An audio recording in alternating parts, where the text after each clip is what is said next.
The knock came after the children were asleep. 3 sharp raps that cut through the wind's howl like a blade. Through canvas. Cole Dawson froze, one hand on the coffee pot, the other instinctively moving toward the rifle above the mantel. November winds in Montana territory didn't bring visitors at midnight. They brought wolves, desperation, or trouble wearing a human face. He crossed the cabin in 4 strides, boots silent on worn planks. Through the gap in the curtain. Moonlight painted frost silver across the yard. Nothing moved except the barn door, creaking on its hinges. Another knock. Softer this time. Almost apologetic. Cole opened the door to cold that bit like teeth and a girl holding 2 shivering children. She couldn't have been more than 22. 23. Her coat was thin, patched at the elbows. The boy clinging to her skirt looked maybe 4, his lips blue in the lantern light. The girl beside her, perhaps 6, had eyes too old for her small face. "Can we sleep in your barn?" "Mr." Her voice was steady despite the tremor in her shoulders. "Just till morning. We won't be trouble." Cole's jaw tightened. His own children, Jacob, 8, and Mary, 6, slept in the loft above, safe, warm, innocent to the kind of desperation standing on his porch. "You running from something?" "Just running to somewhere safe, sir." The little boy's teeth chattered loud enough to hear over the wind. Cole saw Samuel's face, that's what he'd name him later, though he didn't know it yet, and saw only cold and trust, and a child who didn't understand why the world was so hard. He stepped aside. "Barn's warmer than the wind. There's blankets in the tack room." Relief softened her features for half a second before the survival mask returned. "Thank you." She turned toward the barn, children tucked close. Cole watched through the window as she struck a match, lit a stub of candle. The flame flickered, but held. He'd buried his wife 3 years ago, buried his heart with her. The cabin had been silent since safe, controlled, manageable. Now a stranger's candle burned in his barn, and the silence felt less like peace and more like cowardice. Cole closed the curtain, poured cold coffee down the sink. Outside, the wind picked up. The first snowflakes began to fall. A man's barn says more about him than his handshake. His father used to say, Cole hoped his said mercy. He feared it said fool. Dawn came gray and reluctant, the kind of light that made shadows linger. Cole found the barn cleaner than he'd left it, stalls mucked, hay restacked, a loose board nailed tight. The girl had found his tools, used them with skill, and returned everything to its place. She stood near the back, braiding her younger sister's hair with quick, efficient movements. The boy sat on a hay bale, gnawing on something that looked like hardtack old enough to vote. "Morning," Cole said. She turned, no surprise in her eyes. She'd heard him coming, survival instinct. "Morning, sir. We'll be out of your way soon as the sun's proper up." Cole held up the basket he'd brought. Brought coffee and biscuits, still hot. Her gaze flickered to the food, then away. Pride warred with hunger. Hunger never won fair, but pride always put up a fight. "We don't take charity. Mr. Dawson, Cole Dawson." He set the basket on a barrel. "And it's not charity if you've already earned it. That board's been loose since September." She studied him with the same careful assessment she'd probably used on every man since she started. Running, looking for the angle, the cost, the catch. "Nora Hale," she said finally. "This is Emma and Samuel." Through the barn door. Cole saw movement, his own children peering around the cabin corner. Mary waved shyly. Emma waved back, tentative as a bird testing a new branch. "Got breakfast inside if you're interested. Proper table. Warm stove." Nora's spine straightened. "We work for what we take. Mr. Dawson." "Then call it wages. Barn work's honest work, and you've done half a day's worth already." She wavered. Samuel looked up at her with eyes that had learned not to ask for things. That look decided her. "One meal. Then we'll be on our way. Inside, The cabin smelled like wood smoke and frying bacon. Jacob sat at the table, wary but curious. Mary had already claimed the seat next to Emma, chattering about her doll. Cole poured coffee while Nora served the children with practiced efficiency, them first, herself last, smallest portions. He'd seen his own mother do the same during lean times. "Where you headed?" he asked. "West. Heard there might be work near Helena. Long walk with 2 little ones. We manage." Jacob spoke up, voice cracking between boy and almost man. "Where's your pa?" The question hung like smoke. Nora's hand stilled on her cup. "Gone," she said. One word. It carried the weight of 100 stories. None of them good. Cole recognized that weight. He'd carried his own version since Anna died. He didn't press. Outside, the sky had darkened from gray to charcoal. Fat snowflakes drifted past the window, the kind that meant business. "Storm's coming," Cole said. "Big one. You'll stay through it." Nora's jaw set. "We've weathered worse. Not like this. Montana storms don't ask permission, they take what they want." She met his eyes. Saw something there. Maybe. Or maybe she was just tired of fighting every single thing. 2 days, she said. Till it passes. But Cole nodded. You rope what you ride with. His father used to say, he just roped a storm and 3 strangers to weather it with. The wind picked up outside. The first real gust hit the cabin like a fist. It would be a long 2 days. It would be longer than either of them knew. The laughter was what broke him, Jacob teaching Emma and Samuel a hand-clapping game his mother used to play. Cole stood in the doorway between the kitchen and the main room, coffee growing cold in his hands, watching his son smile for the first time in months. Really smile. Not the polite version he wore like armor. Mary sat beside Nora near the fire. Head tilted as gentle hands worked through tangles Cole never quite managed. Nora braided with the kind of expertise that came from years of practice. Muscle memory older than thought. 3 years. It had been 3 years since anyone had braided Mary's hair like that. The memory hit him sideways, Anna. Heavy with child. Laughing as she tried to teach him the pattern. Over, under, pull, Cole. You're making a knot, not a braid. He'd never learned. Mary wore her hair loose now, or in simple ponytails he could manage. Anna had died the night Mary was born.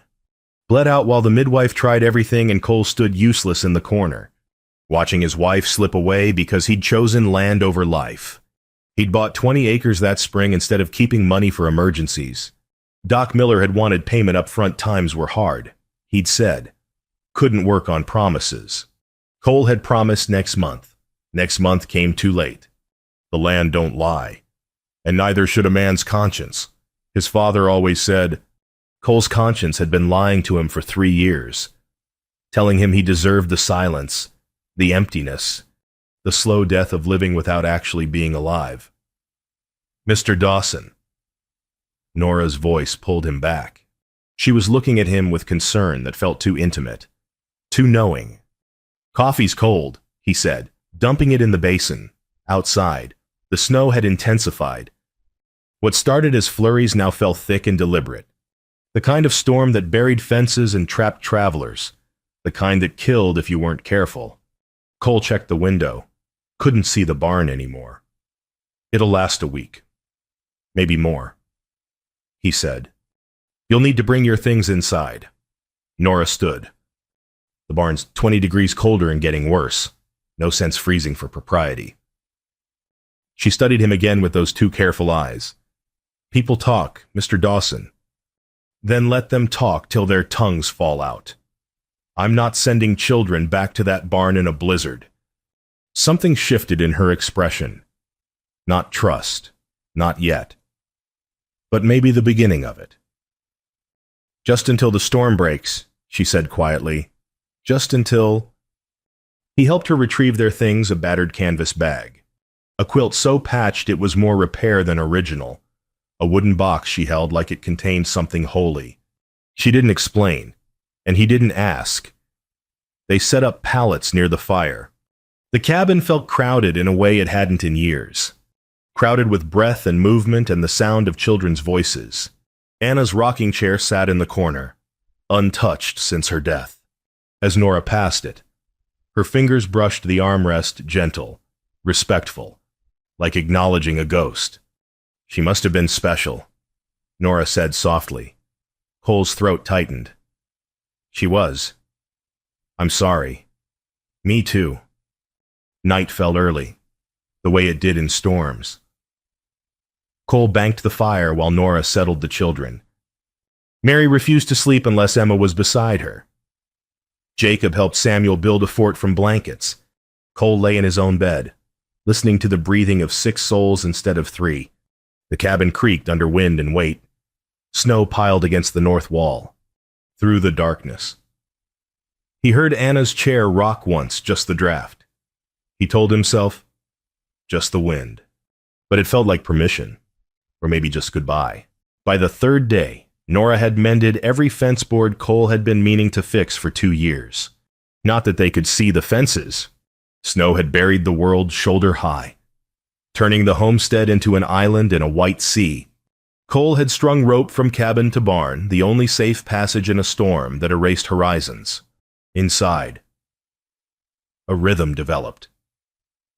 Nora cooked with efficiency that spoke of years making much from little. Cole taught her to shoot, taking her out during a brief lull to practice on targets tacked to the barn wall. Squeeze, don't pull, he said, standing behind her, adjusting her stance. Let the shot surprise you.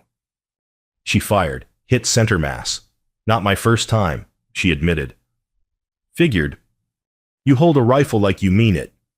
Had to mean it. Men don't always take no for an answer. The words hung between them, not quite warning, not quite confession. Cole stepped back, giving her space. Wolves, he said carefully. We're teaching you for wolves. She lowered the rifle, met his eyes. Sure. Wolves. They walked back to the cabin. Halfway there, reaching for the guide rope at the same moment, their hands brushed. Both jerked back like they'd touched fire. Sorry, they said simultaneously. The awkwardness carried into the cabin, where Jacob and Emma had built an elaborate snow fort using furniture and blankets. Mary taught Samuel to count using dried beans. Normal. Almost achingly normal. Then came the knock. Cole opened the door to find Mrs. Brennan, the nearest neighbor, bundled against cold with a basket of preserves. Her eyes went straight past him to Nora, who stood frozen near the stove. Cole, Mrs. Brennan said, smile brittle as January ice. I wanted to check on you during the storm. I see you have company. Nora and her siblings. Storm caught them. How charitable. The word dripped judgment. A young woman, unchaperoned. I'm sure there's a perfectly innocent explanation. She's helping with chores, that's all. Mrs. Brennan's gaze lingered on Nora's worn dress, the children's patched clothes, assessing, calculating, finding them wanting. Of course. I'm sure your dear Anna would understand. She set the basket down. People talk, Cole, especially about widowers and girls alone. After she left, the cabin felt colder despite the fire. Nora began packing. What are you doing? Cole asked. Saving you trouble. You're no trouble. She turned, eyes hard. I'm always trouble. Mr. Dawson, story of my life. Best I leave before it gets worse. Storm's not done. I've weathered worse. Mary appeared at the top of the loft ladder. Is Miss Nora leaving? The question, small, scared.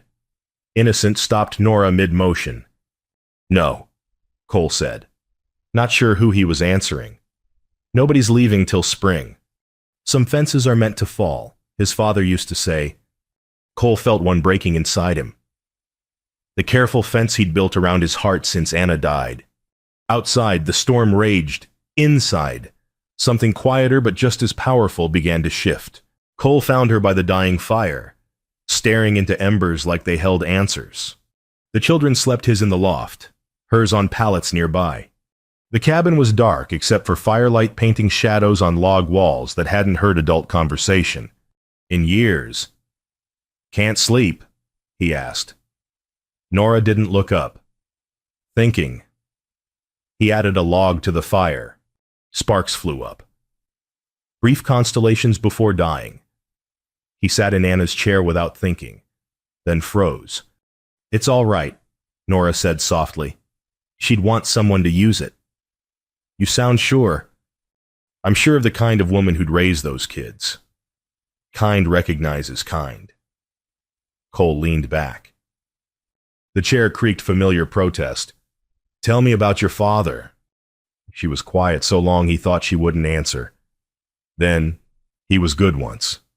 Before Ma died. After, he tried. He really did. But grief and whiskey make poor company." "What happened?" "Gambled away the farm, piece by piece, hand by hand. One morning I woke up and he was gone. Left a note saying he couldn't watch us starve because of his failures." She laughed. Bitter.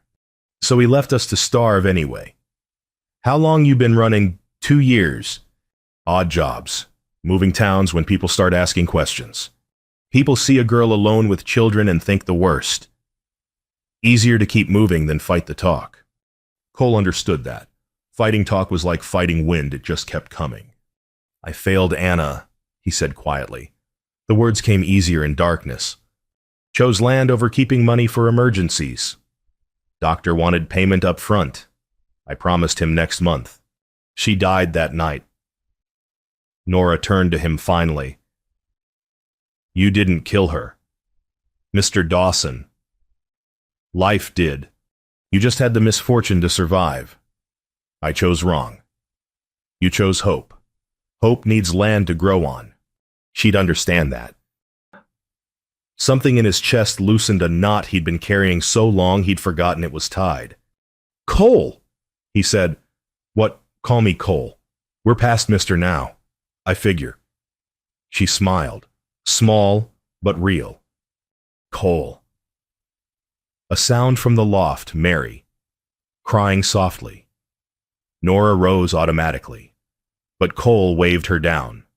"I got her." He climbed the ladder, found Mary tangled in blankets, whimpering. "Mama?" she whispered. "I'm here, sweetheart.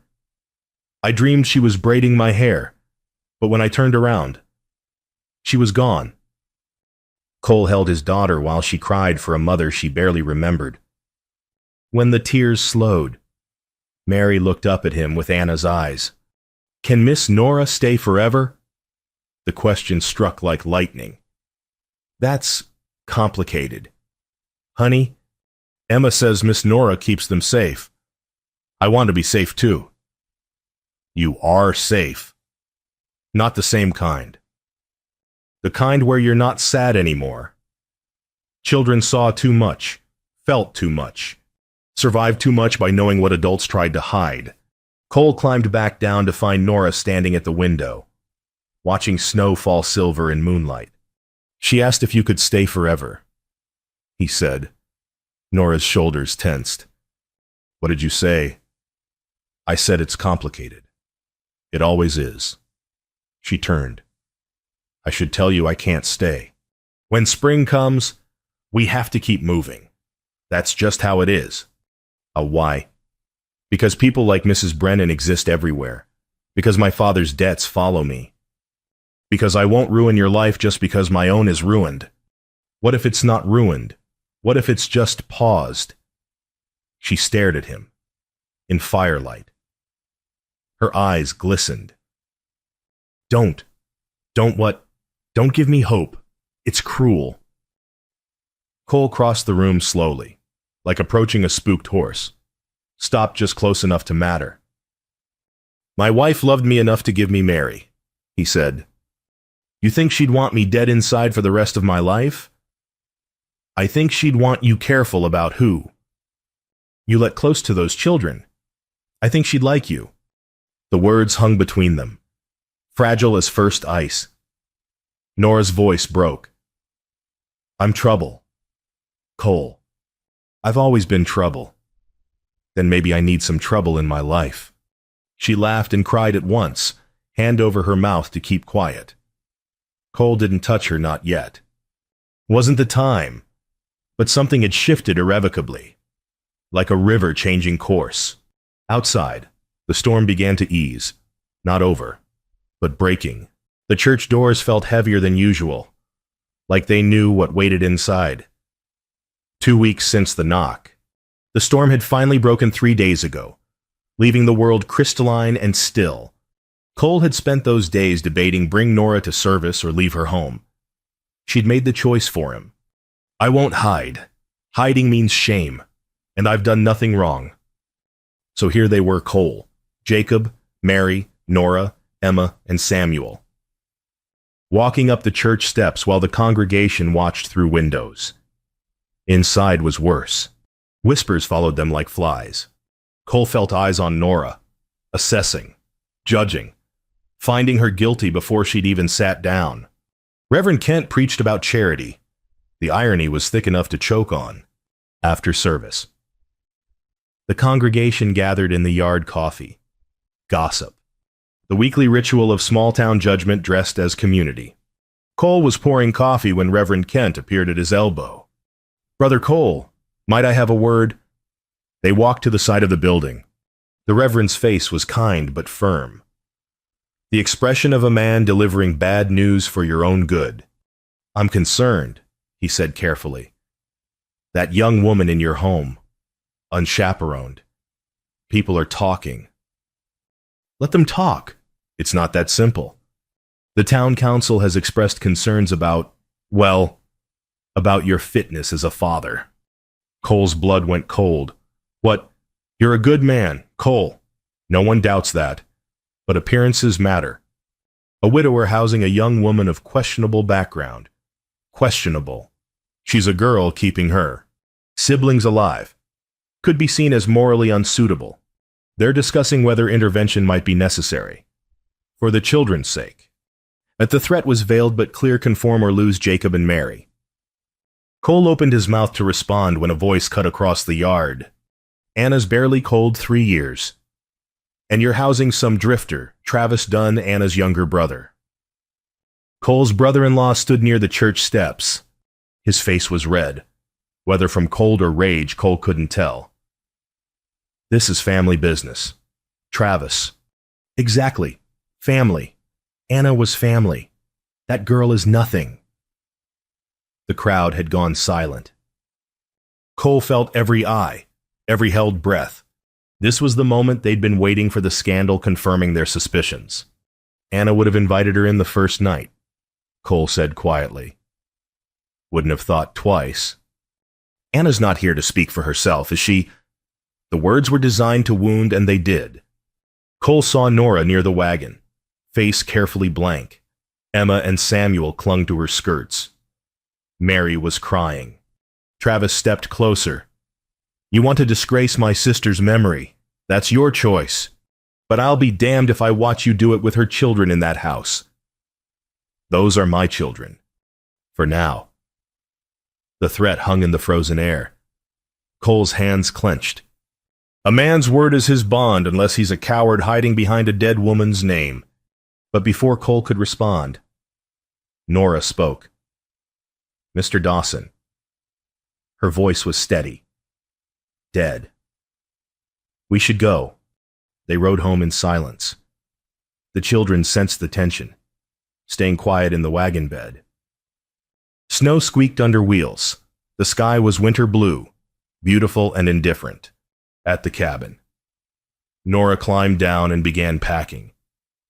What are you doing? Cole asked. Saving your children? You don't have to.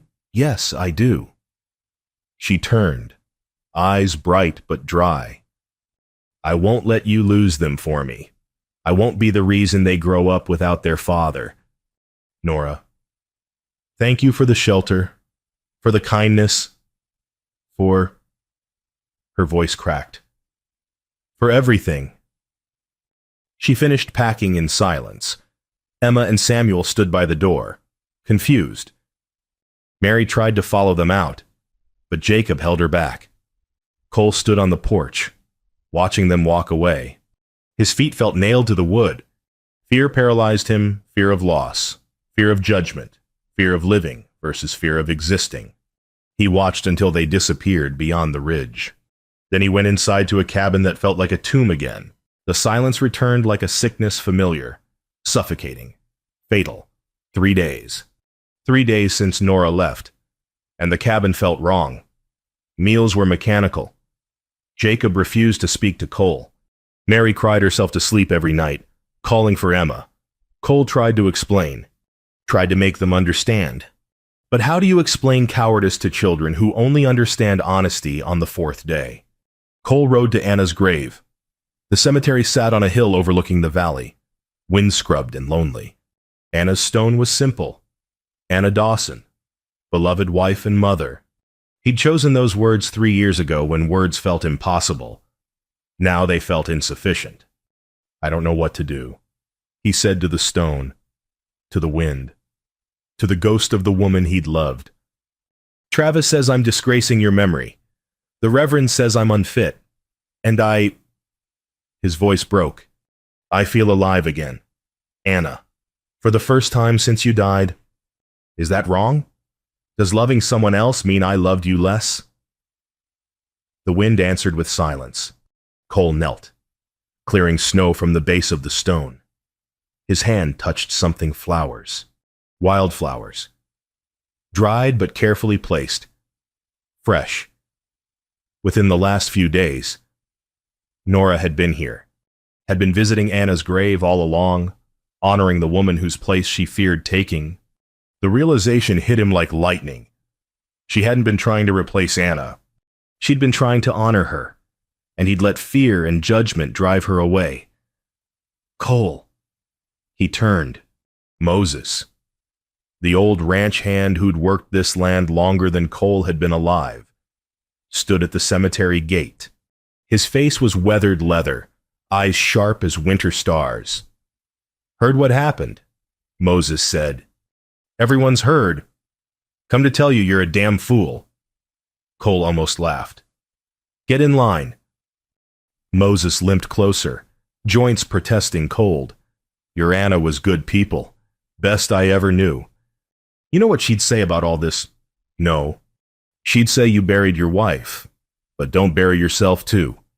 That girl gave your kids their smiles back. What are you going to do about it? It's not that simple. The council, Travis, the whole damn town. The town don't raise your kids. The town don't lie awake at night missing what it had. The town's just noise.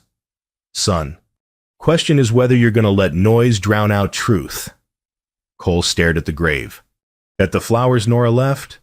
At the evidence of a heart big enough to love a dead woman's memory while trying not to replace her? I'm afraid, Cole said quietly. Then be afraid and do it anyway. That's what courage is. Moses turned to leave, then paused. The land holds what you're willing to fight for. You figure out what that is. You let me know. He left Cole alone with the grave and the wind and the choice that had always been there. Fight or flee. Live or exist. Love or hide. Anna's stone caught sunlight, glinting like encouragement. Cole stood, brushed snow from his coat, looked west, toward the ridge where Nora had disappeared. I loved you, he said to the grave. I always will. But you loved me enough to give me Mary. I think you loved me enough to want me to live, too. The wind picked up. The land held what you were willing to fight for. Cole walked to his horse. He had a town meeting to crash, and a girl to bring home. Cole walked into that meeting like a man approaching the gallows, except this time he chose the rope himself. The town hall was packed. The whole community had turned out, drawn by gossip and the promise of scandal. Travis sat in front, arms crossed. Reverend Kent looked uncomfortable. Mrs. Brennan whispered to her neighbor. Cole didn't wait for permission. He walked to the front, turned to face them all. I have something to say. Silence fell like snow, every eye fixed on him, curious, judgmental, expectant. 3 years ago, I lost my wife. Some of you knew her. Anna Dawson was the best thing that ever happened to me. When she died, I died too. Kept breathing, kept working, kept raising my kids, but I wasn't alive. I was just existing. His voice was steady. Years of swallowing grief had taught him control. 2 weeks ago, a girl knocked on my door, asked if she could sleep in my barn. She was young, alone, desperate, had 2 children depending on her. I could have said no. Should have, by some standards, but I let her stay. Travis shifted. Cole met his eyes. You want to judge her, judge me. I'm the one who was too afraid to live until a girl barely older than a child taught me what courage actually looks like. She kept her siblings alive for 2 years on nothing but grit and prayer. She worked harder in 3 days than most of us work in a month. And she left flowers on my wife's grave because she has more grace in her little finger than this whole room. Combined, Mrs. Brennan's mouth opened. Cole kept talking. You think I'm disgracing Anna's memory? I'll tell you what disgraces her, me dying slow in that cabin. Teaching my children that love is something you do once and never risk again. Anna loved life. Loved fiercely. And I'm pretty sure if she was here, she'd tell me to stop being a coward and start being the man she married. His voice cracked. He let it. I loved my wife. Losing her near killed me. But hiding from life dishonors her memory more than finding joy again ever could. He looked at Travis, saw tears on his brother-in-law's face. I miss her too, Travis said quietly. Every day. But you're right.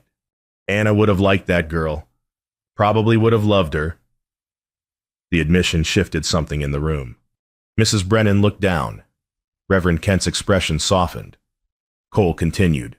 So here's what I'm saying. Nora Hale and her siblings are coming back to my home. If the council wants to question my fitness as a father, they can try. But they'll have to prove that loving someone, that teaching my children compassion and courage is somehow harmful. And I'm betting they can't. He waited. No one spoke. That girl asked to sleep in my barn. I gave her shelter. Now I'm offering her a home. Anyone got a problem with that? You take it up with me. Not her, me. The silence stretched. Then, surprisingly, Mrs. Brennan stood. I was wrong, she said. Her voice shook but held. I've watched that girl work. Watched her with those children. She's got more integrity than half this room. Maybe we're the ones who should be ashamed. Others murmured agreement. The tide turned slow but sure. Like snow melting under spring's sun. Reverend Kent cleared his throat. Perhaps we were hasty. Perhaps we forgot what charity actually means, not judgment, but grace. Cole didn't wait for more. He left the hall, mounted his horse, and rode west. He had a promise to keep. You can't rope a sunrise, but you can ride toward it. Spring came late that year, but when it arrived, it brought more than thawed ground. It brought forgiveness. Cole had tracked Nora to the next town over, found her in poetically another barn. She'd been trying to find work, sleeping where she could, keeping her siblings fed. Come home, he'd said. She'd argued, he'd persisted. Finally, she'd asked the only question that mattered. What changed? I stopped being afraid of living. That had been 3 months ago. Now, early May. The homestead bloomed. Wildflowers dotted the meadow like scattered stars. The expanded cabin, built with help from neighbors who'd spent months atoning through labor, stood solid. Against the mountain backdrop, Cole and Nora worked side by side, repairing winter's damage to the fence line. Their hands were easy together now, practiced. No more flinching, no more fear. Emma wants to plant a garden, Nora said, hammering a post. Mary wants to help. They've been planning it for weeks. They get along like they're actual sisters. Maybe they are. Nora paused, looked at him. Cole, I'm not proposing, not yet, just stating facts. She laughed, and the sound was water over stones natural, effortless, real. Jacob and Samuel ran past, chasing something only they could see. Emma and Mary followed, braids bouncing, laughter bright as morning. Moses appeared from the barn, wiping his hands. Fence won't fix itself. You too. And there's hungry mouths expecting supper. We're coming, Cole called. The old man grinned. Better be. I didn't help build that extra room just to watch you dawdle. He disappeared inside. Nora touched Cole's arm. Thank you, she said softly, for standing up, for not giving up. Thank you for teaching me to live again. They walked to Anna's grave later. After supper, Mary had picked wildflowers purple and yellow and white. Nora helped her arrange them at the stone's base. Is Mama sad we're happy? Mary asked. Cole knelt beside his daughter. No, sweetheart. I think she's glad. Miss Nora says Mama's watching over us. Miss Nora's probably right. They stood there together, Cole, Nora, and the children before the grave of a woman who'd loved enough to want her family whole again. The evening stretched gold across the valley. Supper waited. Life waited. As they walked back to the cabin, Cole took Nora's hand. She didn't pull away. Through the window, they could see the barn door open, lantern burning inside, a flame that refused to die even in the coldest night. Jacob called from the porch. Supper's ready, inside. The table was set for 6. Laughter and warmth filled rooms that had been silent for too long. Home ain't walls, Cole thought. It's who you let in. Nora caught his eye across the table, smiled that small private smile that was just for him. Outside, twilight settled gentle over the land. Wolves howled in distant hills, but they were far away and getting farther. The homestead stood solid. The family built from strangers and storms and stubborn hope sat down to eat. Sometimes mercy arrives in the dark, asking for shelter. And sometimes, if you're brave enough to answer, it saves you right back.